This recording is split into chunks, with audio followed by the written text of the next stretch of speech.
get us started here. Good morning, everyone. I am Cheryl Angeles, the President and CEO of the San Mateo Area Chamber of Commerce, and so happy to have you here this morning. I really look forward to these since we are in this new world order. But very pleased today, we have got the mortgage ninja with us. So Ed Diaz, and he's going to talk about collaboration. And so with that, I'm going to let you take it away, Ed. Well, thank you so much. Thank you for allowing me to speak on a topic that's non-mortgage related. Thank you for getting me out of that wheelhouse. You know, it's always a pleasure to talk about things besides mortgages so that I don't pigeonhole myself or typecast myself. And this is a topic really that's close to my heart because I've always considered myself a connector and really a networker. And over the decades, I have seen both really great collaborators and I've seen folks that just kind of missed the mark.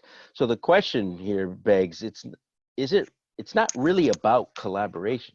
So the question is, well, how do I collaborate and who do I collaborate with?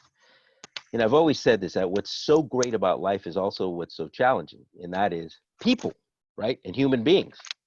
Some we get along with, some we don't, some collaborate, some we don't. And so the question then becomes, like I mentioned, who do we collaborate and how do we collaborate? So let me tackle the question of how do we collaborate first. My mom used to always tell me, look, the goal in the morning when you wake up should always be to give more at the end of the day than you took. So that said, how do we collaborate with folks? You ever been to a networking event where a person comes up to you and they introduce themselves and go, hey, I'm so-and-so from so-and-so company. And then they ask you, okay, what do you do? And then they go, well, how do you think you can help my business? They went into it automatically just thinking about themselves. You're going to notice something about collaborators or people in general. In the way they speak, they leave a lot of evidence, right? You'll notice that collaborators are people who talk in we and us language as opposed to me and I. So if you go back and you look at the sum total of all your successes in your business, you're going to notice a common thread.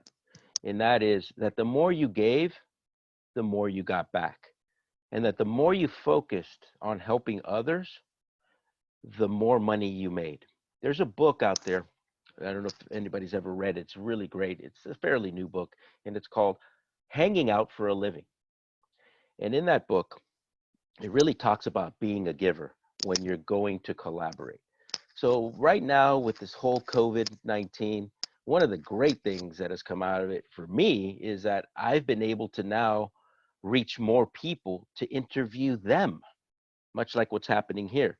I reach out on LinkedIn, I reach out to my database, and I just start calling professionals, whether they be in real estate, or I interviewed a lady who is a licensed clinical psychologist to talk about what can we do to keep and enhance our emotional health during this COVID-19. What does that got to do with mortgages? Nothing. But what it has to do is that I want to collaborate with that person and sow seeds into their economy, into their business. And at the same time, notice I'm killing two birds in one shot. I'm also adding value to my audience. So collaboration, in essence, is creating win-win situations. So this is one thing that you can do, which is to provide content to that person by asking a lot of questions. We have 2 ears to 1 mouth ratio for a reason. Asking more and more questions of the other person, whether you're meeting them at a networking event or you meet them at the chamber event, is asking them what are the best type of clients, end user, and who are good database or professionals with databases that would feed you that type of client. In that book that I just mentioned, which is Hanging Out for a Living, it talks about the mother goose, the goose, and then the egg. The egg being the client, the mother goose would be that professional that would refer you a client. And then there's the mother goose who gave birth to the goose. So let me walk you through this. And this will tell you how to collaborate because everybody's going to be in a different wheelhouse of what they do. So the way you collaborate with an attorney is going to be completely different on how you collaborate with, for example, with a tax professional, a CPA, or an enrolled agent. So the mother goose, well, let's go backwards.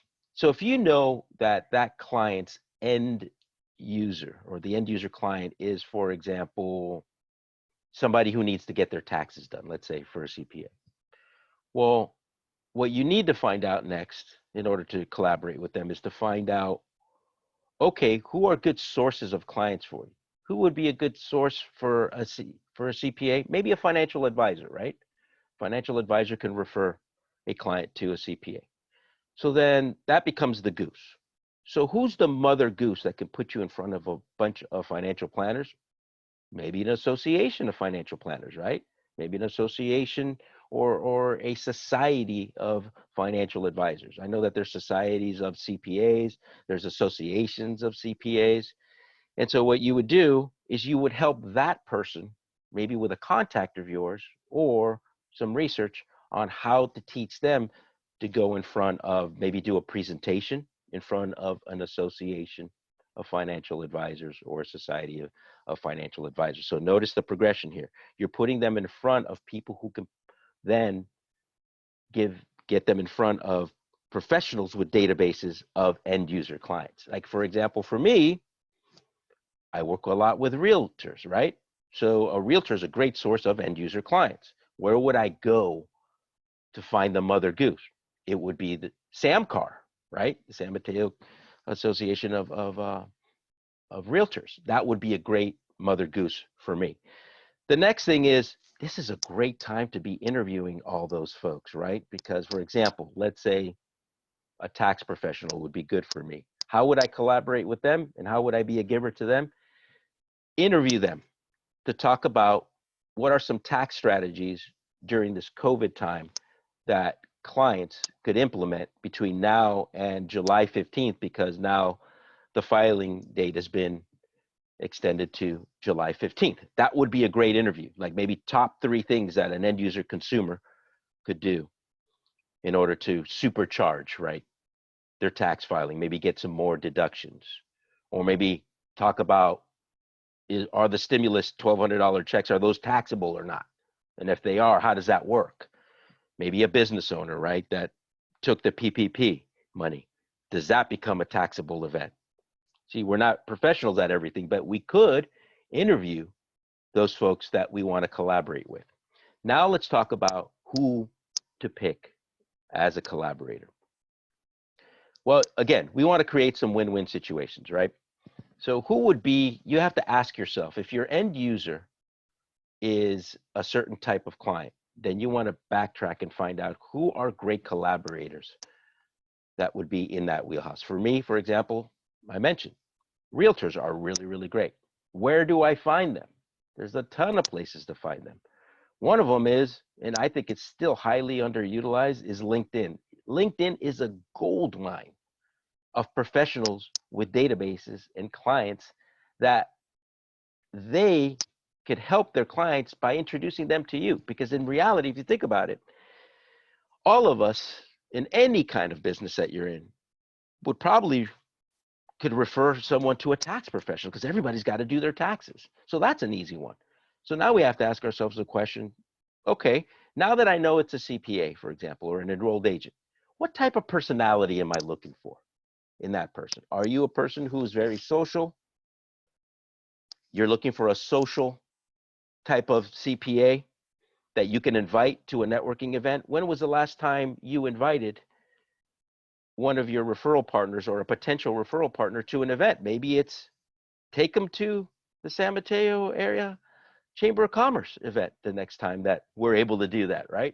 But take them and you be the person that becomes kind of a quasi host, and you introduce them to all the people that you know at that event. Because let's be honest, not a lot of people are really good at networking because of the shyness factor. It's kind of always a rub, right? You go in and you watch and it looks like everybody's already paired up, like, and your parents probably taught you not to interrupt the conversation because it's rude, but you got to do it. You got to find that 1 second when they take a breath to kind of inject yourself. But if you are that host for that person, it changes the game for networking for that professional. And what I have noticed, particularly, and I'll talk about networking events here in this context, is that there's essentially three types of networkers. One of them is the actual networker. The person who comes in, you ever meet that person who goes in and they're great at working the room and they're fantastic at collecting business cards. And when you go to their office, they got boxes, shoe boxes of business cards. But most of the time, what I noticed over the decades of networking is that those folks typically don't do the follow-up. So everybody kind of looks familiar to them at the next networking event. I've seen you somewhere, right? Yeah, and they just saw you like yesterday at the other networking event, but they can't remember you. That's the network. And then you have the second type, which is a connector. The connector is the person who also works the room like the networker, but they're also more intentional. They ask questions such as, who's a great end user client for you? Who's a great referral partner for you? And they take notes.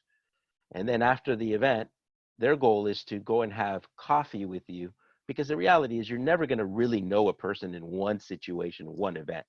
That's why the coffee follow-ups are so critical, to really dive deep and get to know the person that you're potentially going to collaborate. Because keep in mind that what we do, like this whole mortgage ninja thing, you know, I use that moniker because a client of mine nicknamed me that, and I decided, hey, you know what, I'm going to use it. But the reality is that mortgages is what I do. It's not who I am. Who I am is much more robust, this is one of the reasons why I love talking about this topic, collaboration, as opposed to just boring mortgages. And so my point of this is that you want to be able to connect at a deeper level with that person. The connector is that person who goes deeper, who's more intentional. They actually follow up. They will follow up with you and ask you, when's a good day to have that coffee one-on-one. And they also keep their promises. So at that networking event, they'll say, you know what? I know somebody that you should know that would be a good referral partner for you. And at the moment, most people don't believe that that's going to happen, because everybody kind of has a tendency to say whatever the other person thinks they should say at the networking event. But then lo and behold, they get an email that night or the next morning connecting them to that person, right? There's intentionality, there's follow through. And then we have what I call the nirvana of networking, which is the advocate. The advocate is the one who you become part of their tribe. And here's the point. You want to select people you're going to collaborate with that you can incorporate them into your tribe. These are going to be people who you have a lot more in common than you don't have in common. You're going to have commonality in maybe your everyday lifestyle. Like, I'm a big coffee guy. Most of the people that I collaborate happen to be coffee people, right? And it's just that kind of thing. I have that in common with them already. Because at the end of the day, if you love what you do, then this becomes a calling. I call it, we start out with the job, then we develop into a career, and then the nirvana of our professional life becomes a calling. These folks will be part of that tribe and that network that fulfills and enhances your calling for what you do. And you'll notice it in them by the way they speak. Again, people leave evidence by the way they speak. They are going to talk in more of the we and I, and they love to collaborate. They're more of team players as opposed to soloists. But that advocate becomes your person. All of us know a ton of insurance people, a ton of mortgage people, a ton of realtors, a ton of all these typical mainstay industries. However, you always have that one person, right? You go, oh, no, you got to talk to my guy, right? We're always speaking in those terms. Why do we do that? Because we love to be connectors. The people who are we and us and who are collaborators, you'll notice that they love to connect people. It makes them feel good. They want to be the person who refers the tax person, the insurance person.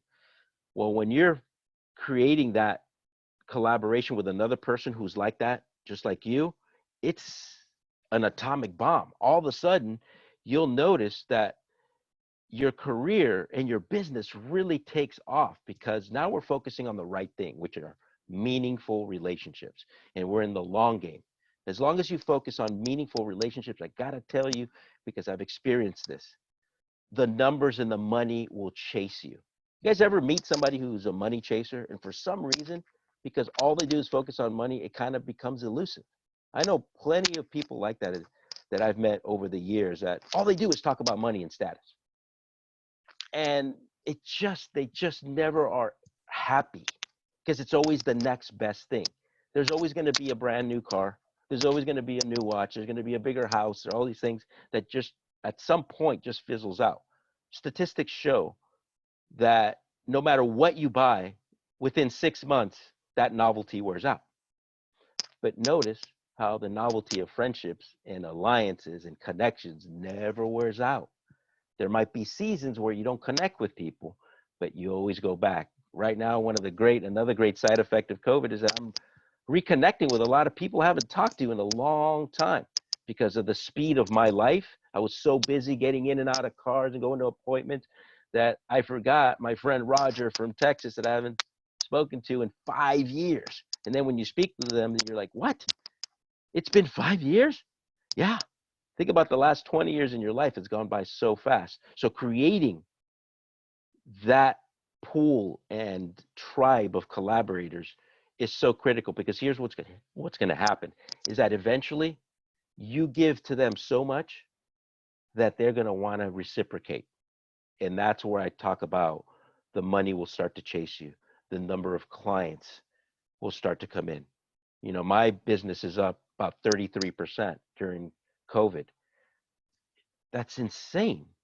Like I thought it would literally probably come to a standstill. There have been a lot of challenges, just like any industry, but business is up. And what I'm noticing now is that the clients who get referred in are the ones who are very, very serious. And you know what they ask me? They go, no. You know, I just want to know, how do I start the process at? Isn't that a great referral when they just tell you, well, how do I just start the process? You know why? Because the person who referred them started out just collaborating with me. And I started just doing things for them, not really with a great expectation of anything in return, because that's the other part. If you set your bar really high on expectations, don't be surprised if you get disappointed. But if you set it realistically, don't be surprised if people rise to the occasion and they surprise you on referrals and everything else. But what I've noticed during this COVID time is that folks are now calling me, instead of asking me about my interest rate, they get referred in by an advocate and they're asking me this question. So what do you think, Ed? What's your opinion? Is this a good time to refinance or not? Are rates really that low? Does it make any sense? Because that other person who's now an advocate has told them, look, Ed's not going to sell you anything, which is true. I'm not going to sell him anything. I talk more people out of refinancing than you can imagine because the numbers just don't make any sense. And I'll explain it to them. I don't want a transaction. I want a relationship. But oddly enough, even that person that I said, I don't think it makes sense for you to refinance, then becomes an advocate and starts referring me other people. But why did that happen? It started with that little seed of collaboration that is now germinated and now has become a whole farm of advocates that I can now collaborate with. So that progression, keep your eye on the right ball. The ball is give more than you take every single day, focused on giving value. And by the way, none of this stuff is earth-shattering, right? None of it really is. But also be very strategic with who you decide to collaborate with. I'll tell you, about 15 years ago, I gave myself the greatest gift. And that gift is probably going to surprise you. It's not a gift of anything material. I gave myself the gift and with the permission to be who I really am. You know, we all read books that, you know, chapter 3, it says, top 3 ways on how to fake it to make it, right? There's always all this information on how to change who you are. Let's focus on turning your negatives into positives and how do we pound into you to fix everything that's wrong in you. I say the opposite. I say start picking some of your strengths and use those as tools to collaborate. So if you're good in front of public, if you're good in front of crowds, maybe the way you collaborate with another person is that you help them do that. You know, I could tell you that when I started to ask people, can I interview you on video, the first thing they do is they cringe. Oh, I don't like the way I look on video. And I say, no. I'll do all the heavy lifting. I'm just going to ask you some very innocuous questions. And I'm going to promote that video so that way you can also get clients. So that's why at the end of every video, I always say, well, how do they get a hold of you? Right? Because I want to sow seeds into that person. I don't say, hey, I'll do this if you send me a referral. I don't do that ever. It doesn't make any sense. Again, because I know the formula and I know long-term, Whether it does or not, by the way, things will always come back. But if it doesn't, that's okay, because I have enough of them coming back, if that makes sense, that it makes for a good life. But I don't feel that like Monday morning angst anymore. By the way, here's a tip. Monday and Fridays.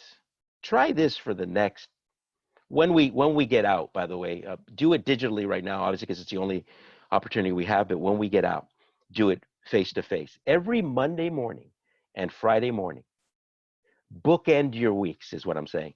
On a Monday morning and on a Friday morning, have coffee with somebody that you love collaborating with. And don't talk about business, talk about life and where are they at, because things will come up like success. What does success mean to you? I had one this morning. Now it's starting to spill out, not only doing it on Mondays and Fridays, but now it's kind of sort of happening sprinkled throughout the week, where I'll talk with somebody who's a collaborator and a referral partner, who's become an advocate. And I just talk about, how was your week? How are you dealing with all this? Have your goals changed now that we've been in COVID for a while? Does this change the rest of your week? And then you start to hear some of the things that they're telling you. And maybe there's some pain points that you can now help them, because you're paying attention, you're being mindful and intentional, that you can help them with now. Because if they say, for example, yeah, my business is just dead right now. So you think to yourself, well, I tell you what, let's do this. I have a pretty good network. How about I interview you? Let's talk about what's one thing that has changed in your industry that you feel that the world should know about, and interview them on that. Send it to your database. Post it on all your social feeds, because it's going to do two things. There's a win-win. One is you're getting exposure for yourself just by default, but two, you're sowing seeds into that person once again. Or think about, well, who's a good referral partner for you that can maybe feed you some business? Because just because they have a CPA doesn't mean that they have the right CPA. It might be a CPA that doesn't refer anyone. They don't like referring people out. Well, that's not going to help that person. Let's get somebody who does, who loves referring clients out, because in real estate, one of the great benefits is tax write-offs, right? You see? And then you ask that CPA, hey, by the way, can I interview you as well, right? And you just keep the momentum going. I reach out probably, I would say, to at least 50 professionals a week on LinkedIn. And I can tell you, it's grown my database to over 50,000 people. And I'm not talking about just random people. I had 631 coffees with realtors last year in 2019 because of being intentional. And my business has exploded. Again, it's because I don't really focus on, I have to monetize everything I do. I don't. I feel like the universe is going to take care of that, because that's just statistics. And remember, everybody's told us, well, it's a numbers game. Sales is a numbers game. To a certain extent, really, it's about people and connecting with people. You ever meet somebody that 2 minutes into it, you're like, wow, I feel like I've known this person for 20 years. And then you have friends that you've known for 20 years that it just doesn't click. But you've known them for 20 years. But then you meet somebody and in 20 minutes, you feel like you've known them for 20 years and you hit off a fantastic friendship. Because here's the other side effect that's really great about this, is that the people that you decide to collaborate with will become friends just kind of by default. And there you go. Now your life and their life is better for it, because you know that when you refer to them, you can sleep good at night, because you know that they're going to do the right thing, and vice versa. Where am I at? I think I'm almost time. I didn't want to ramble too much, but any questions anybody has? By the way, one of my great collaborators is actually on. Hey, Ricardo. This is a great example of somebody that was referred to me, and we just hit it off, and we've become really, really great friends. Ricardo Archilla was one of the attendees. Thank you for being on, Ricardo. He's a great guy. He is very smart. Yes, he is. He is very smart. So Ed, have you found out about the PPP? Is it taxable? Well, they're playing with this thing. You get 10 articles that say that you're going to get hit with taxes on this money. And then you see another 11 articles that say, no, it's not. And then another 20 that say to be determined. So that's the answer. I think it's to be determined. I think they didn't really think it through, because obviously this happened out of the blue, right? All of a sudden, well, not out of the blue, but it hit us so hard that all of a sudden, like, okay, what do we do to help people, right? Because the unemployment is at what, 33, 34 million people. Nobody expected that. We're at basically depression levels when you look at those numbers. So I think they're figuring it out. But hopefully the original mandate, which is if you spend 75% of that money at least on payroll and operating expenses, that it would be forgiven and not taxable, is going to happen. Because if not, then how much of relief was that really? All you did was just kick the can. It's much like the forbearance issue, right? They're saying, you know, some banks will say, well, after 3 months of giving you forbearance, on the fourth month, you got to pay that month payment and the other 3 months. But wait a second, that makes no sense. I couldn't pay that one. What makes you think I could pay 4 times the amount? So somebody's got to come to their senses and make some intelligent decisions. And by the way, it's not that complicated. When it comes to forbearance, my opinion, I'll leave it at this. Put it at the end of the loan, extend the loan for 3 months, and let them just continue making payments. That's it. Not that hard, right? But hopefully they'll make the right decisions. Yes, let's hope they're as sensible as you are. So are there any other questions? If not, I want to thank you very much. You're a very good speaker, Ed. That was very good. And it is, there's a lot of common sense in what you said, but we have to keep hearing it over and over. I think especially now, you know, it's just, we need some positive messages. So thank you for that. And absolutely. And thank you again for the opportunity. But there's so much, I just want to leave with saying that there's so much opportunity just to collaborate with people right now. You know, the fact that we're sheltering in place, really, remember, we're not only are you sheltering in place with your family, but you're also sheltering in place with your own brain. Yes. Let your brain aerate, and now let's unpinch those creative nerves that we've been pinching by being so busy. You know, everybody, it was almost like a contact sport. Oh, I'm so busy, I don't have time, right? Now all of a sudden, we're pausing, we're reflecting, and now's a great time to collaborate with others. Go find your tribe. Find them. You'll see your life will never be the same, and your business will take off just as a side effect. You know, Ricardo was telling me that one day he decided to just get on the phone and start calling chamber members and introducing himself, people he had never met. And I thought, that is so brilliant. He's making connections, introducing himself, and I just thought that was a great idea. Yeah, So, and you know, time block it. Maybe you time block an hour to 2 hours, right? And just start calling people. That's a great idea, actually, Ricardo. Just start calling your database and then also the chamber members. You know, you guys give out that list, and how many people by percentage do you think ever call others just to introduce themselves and welcome, you know, a chamber member, maybe a brand new one, right? And then that way, when you go to the next networking, you're going to go, oh, hey, that's what you look like, right? There's John, the guy I called, you know, 2 months ago. And now all of a sudden you have something common. And then you realize that maybe John has a lot of the same hobbies you have, which, okay, now let's go sponsor maybe an event involving that hobby. I like cars. I'm going to be, as soon as I get out of here, because I was about to do this, I was going to sponsor a breakfast for a car club. Why not? They're human beings, right? Yeah. So thank you so much.